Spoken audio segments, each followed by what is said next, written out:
Hi friends, welcome to our channel. Ananya, Kanchana ఇద్దరూ కలిసి ఆనంద గదిలోకి వెళ్తారు. ముసుగు కప్పుకొని మరి ఎవరు గుర్తుపట్టకుండా ఆనంద ఫోన్ని వీళ్ళు కొట్టేయాలని తెగ ప్రయత్నాలు చేస్తూ ఉంటారు.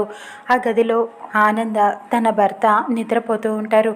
వీళ్ళు వెళ్ళి ఫోన్ కొట్టేయాలని ప్రయత్నాలు చేస్తూ ఉంటారు. కానీ ఆనంద అటు ఇటు కదులుతూ ఉండటంతో ఆ ఫోన్ కొట్టేయలేక ఏం చేయలేక బయటికి వచ్చేస్తారు. ఇక అనన్య ఎలాగైనా సరే ఆనందను అలా అబ్జర్వ్ చేస్తూనే ఉంటుంది, ఫాలో అవుతూనే ఉంటుంది.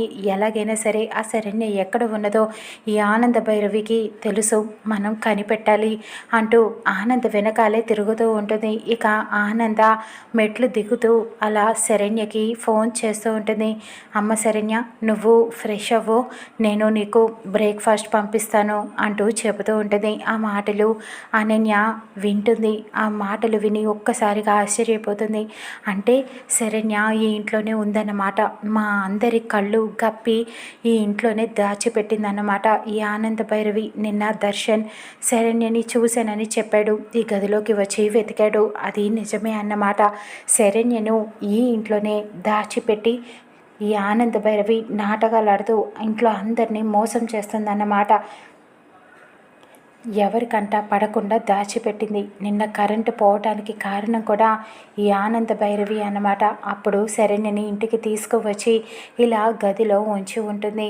మనం కనిపెట్టలేకపోయాం కదా, ఇప్పుడు అసలు విషయం తెలిసింది కదా, శరణ్యను ఎలాగైనా సరే బయటికి నేను తీసుకువస్తాను కదా అంటూ ఒక మాస్టర్ ప్లాన్ వేస్తుంది.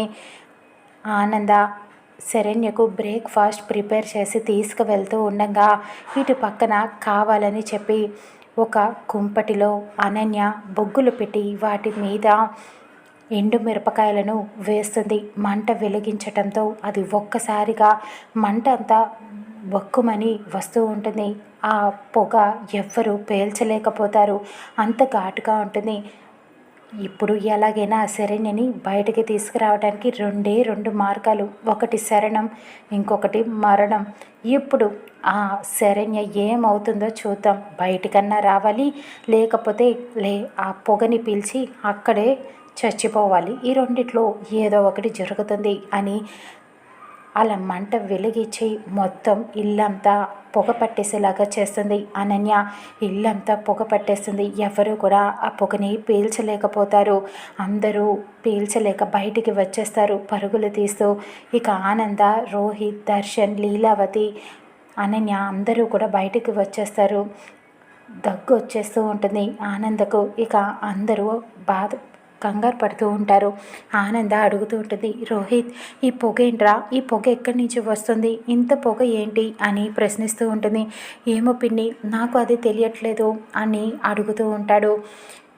ఇక అనన్య ఆనందకి ఇండైరెక్ట్గా చెబుతూ ఉంటుంది, ఇలాగే మొన్న ఎక్కడో ఒక చోట పొగ పీల్చలేక 8 మంది ఆ ఇంట్లోనే ఉండి చనిపోయారట అని చెబుతూ ఉంటుంది. ఇక అప్పుడు ఒక్కసారిగా ఆనందకు శరణ్య గుర్తుకు వస్తూ ఉంటుంది. తన గదిలో అక్కడ ఉండిపోయింది కదా, ఈ పొగని పీల్చలేక ఇబ్బంది పడుతుంది, ఇప్పుడు ఏమవుతుందో శరణ్యకు అంటూ కంగారు పడుతూ ఉంటుంది.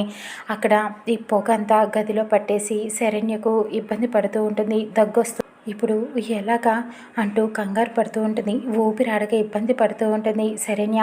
ఇటు అనన్య, అటు శరణ్య ఎప్పుడు బయటకు వస్తుందా అని ఎదురు చూస్తూ ఉంటుంది. శరణ్యని తలుచుకొని ఆనంద భయపడుతూ ఉంటుంది. ఇక శరణ్యను ఈ ఆనంద ఎలా కాపాడుతుంది, అనన్య ప్లాన్ని ఎలా తిప్పికొడుతుందో చూద్దాం రానున్న ఎపిసోడ్లో.